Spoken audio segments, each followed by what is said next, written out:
আসসালামু আলাইকুম রাহমাতুল্লাহ। আমাদের এখন যে জিনিসটা আমরা দেখব, যে আমাদের একটা মিশ্র ভগ্নাংশ দেওয়া থাকবে, এটাকে আমরা অপকৃততে কনভার্ট করব। তাহলে মিশ্র একটা জিনিস দেখলাম, এটা একটু সহজ আগেটা থেকে। ধরুন আমাকে দেওয়া আছে 5 আর এখানে 2, নিচে দেওয়া আছে 3, এমন কিছু একটা আমাকে দেওয়া আছে। এটা একটা মিশ্র ভগ্নাংশ।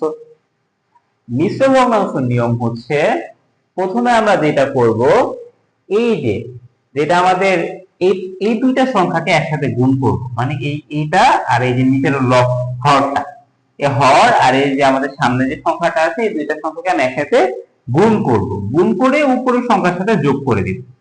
ওকে, গুণ করি। আর 3 3ই থাকবে। আমাদের ওই এদিকে গুণ করব, 3 5 কত হয়ে যাবে? 15। আর উপরের সংখ্যাটার সাথে আমি কি করে দেব? এটাকে যোগ করে দেব। উপরের সংখ্যাটার সাথে আমি এটাকে যোগ করে দিলাম। আচ্ছা, তাইলে আমাদের যোগ করে দিলে আছে 17/3। এই যে আমাদের শেষ। হ্যাঁ, শেষ। আবার বলতেছি যে আমাদের নিচের সংখ্যাটা আর উপরে যে সংখ্যাটা, এই দুটাকে কি করব? গুণ করে দিব। গুণ করে আমাদের উপরের সংখ্যা দিয়ে যোগ করে দিব। যে গুণ করে দিলাম 15 আসলো, আর এটার সাথে যোগ করে দিলাম 17 হয়ে গেল। আশা রাখি আমাদের বুঝে আসছে। যদি বুঝে থাকি তাহলে একটা ম্যাথ করার চেষ্টা করি।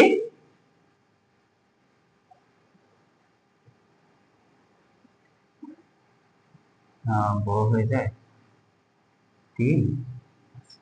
এটাকে আমরা করার চেষ্টা করি ইনশাআল্লাহ। সালামু আলাইকুম।